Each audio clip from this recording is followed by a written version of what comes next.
Tooth decay, also known as cavities, can be treated several different ways. Before they can be treated, it needs to be determined the extent of the tooth decay and as well as the severity. When we talk about the extent of the decay, what we're looking at is how large the cavity is. If the cavity is 10 to 20% of the tooth, it usually can be fixed very easily with a tooth-colored filling. However, if the extent is 80 to 90% of the tooth, where we find that there's not much tooth left to begin with, then that tooth decay may be just discarded and the tooth be eliminated, again, based on how much cavity there is. There has to be a certain amount of tooth structure left in order to be able to fix it.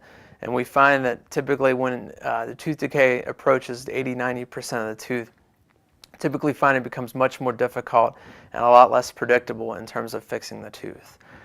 Now, that was talking about the extent, and the other one is obviously the severity of it. And when we talk about the severity, we're referring to where does it sit in relation to the nerve. We know that as tooth decay or cavities get closer to the nerve, we start to develop more symptoms, such as cold sensitivity, biting sensitivity, throbby pain that comes and goes. And when the tooth decay gets closer to the nerve, it kind of changes the way we treat the tooth. What may have been something small as like a filling can evolve or change into a root canal where, let's just say 50% of the tooth is still left there, but the nerve is exposed. While the extent of the damage isn't great, the severity is because the cavity got into the nerve.